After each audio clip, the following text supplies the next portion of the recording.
Hi everyone! Good afternoon po sa inyo. Guess nasan ako ngayon? Pakita ko sa inyo yung surrounding buildings ko kung alam nyo saan po ito. Alam nyo ba to? Saan to? Okay, hirit na? So, nandito po tayo ngayon sa may San Lazaro area, sa may Santa Cruz, Manila.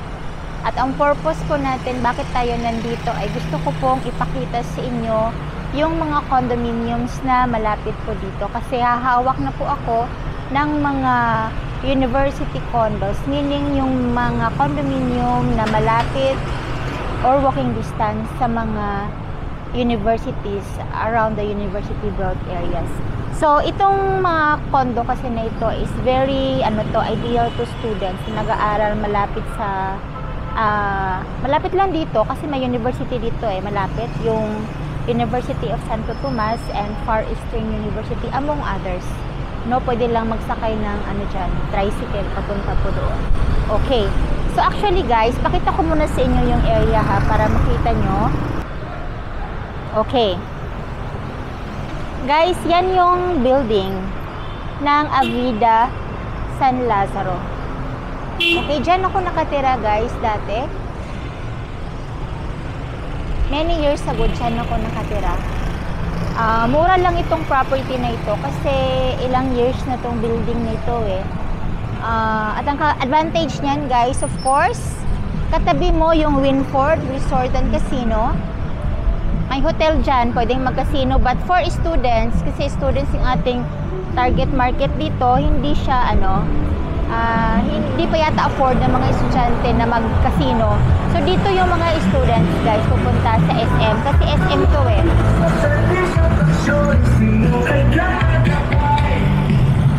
Okay, SM to na sa kabila. Mamaya pasukin natin yung SM. So parking area yung tapat niya pero may entrance dito guys sa unahan. Tawid nga tayo.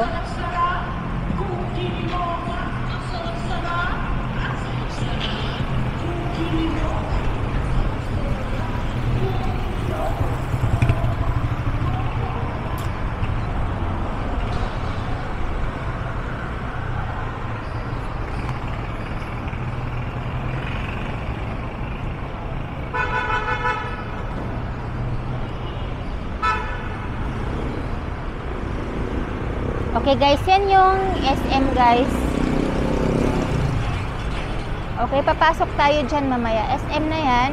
And tapat na tapat niya, itong Avida San Lazaro.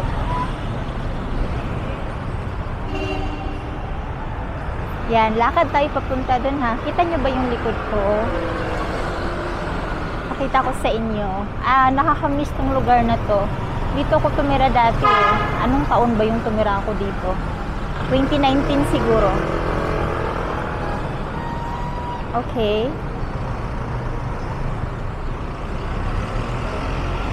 Yan na guys yung loob ng Avida San Lazaro.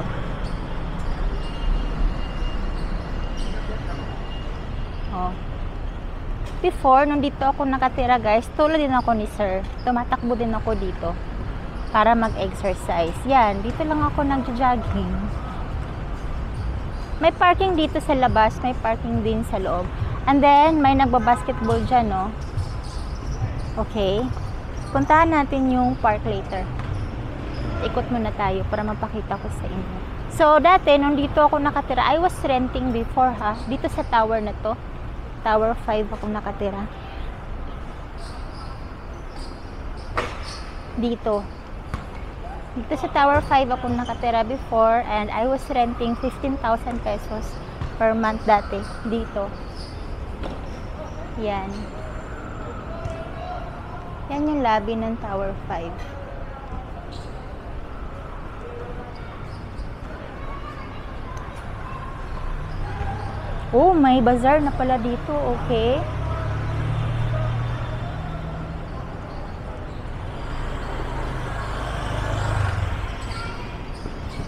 May bazaar pala dito, guys. May bazaar. Ano kayang tinda nila? Silipin nga natin.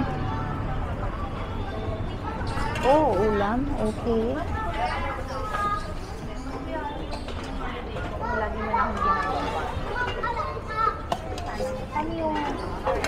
magkano yung turon, te? Sarap naman yung turon. Wow. Sarap nito ah.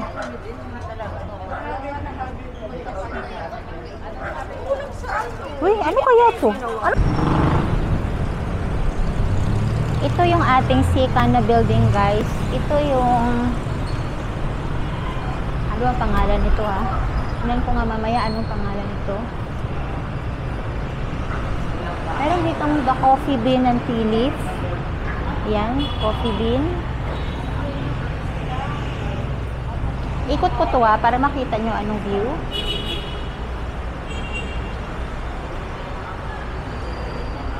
Meron dong the coffee bean and tea leaf. And then dito is Yakiniku buffet. And then may Anytime Fitness. Yan. Anytime Fitness Gym.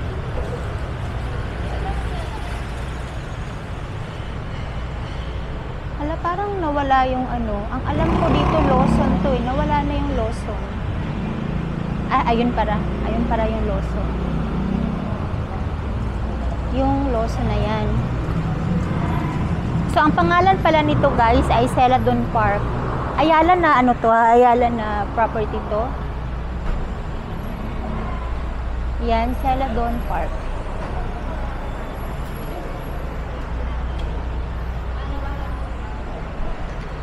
Ayan na yung SM guys oh. SM, nakikita nyo ba? SM City San Lazaro. At ito naman, Vertex 1, may call center dyan sa taas guys, yung ano, kung hindi ako nakakamali, Convergys. And then, merong Romantic Baboy, Unlimited Korean Buffet doon. Daanan natin yun mamaya. Okay. So, ito nakikita nyo dito na ongoing construction guys, yan yung Mega World. One Crown Suites. Ongoing construction yan ng Mega World. So, pang ilang condo na to guys? Pangatlong condo, di ba? One Crown Suites. Punta pa tayo sa unahan kasi meron pa dong isa eh. Okay guys, natanong ko na yung guard doon. Ito palang nandito sa Mega World ay dalawang ano pala to, dalawang building. One Crown Suites and then King Square. So, punta na tayo sa SM guys. Malapit lang naman dito. Okay guys, ito na yung ano ha, Celadon Towers. Condo yan ng Ayala guys. Ano yan? Alveo. Yun ang alam ko, Alveo to. Yan o. Ang Ayala kasi, meron silang Ayala Land Premier, Alveo, Amaya, Avida. So, ito ay Alveo to. Mura na to, mura na ang market value nito. Ay, ang selling price niya mura lang. Kasi ang mga Alveo ngayon na bago mahal na. Yan, laki ng building na. And then, ito yung ano, Concentrix building, Vertex 1. Nandito yung ano, dalawang bangko ko. Nandito. Okay.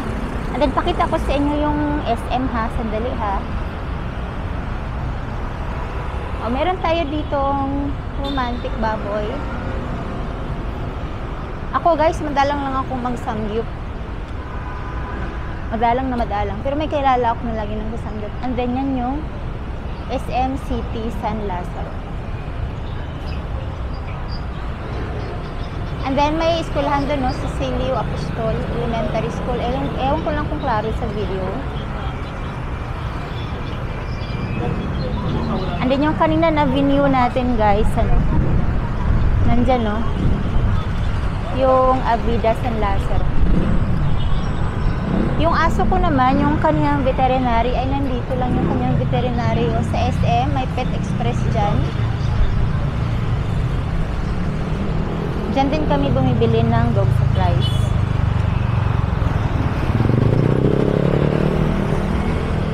Punta tayo sa SM ha. Ito na yung SM.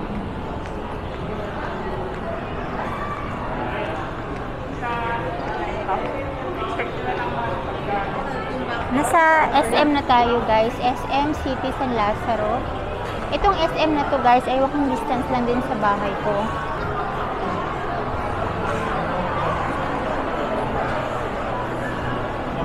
Coco.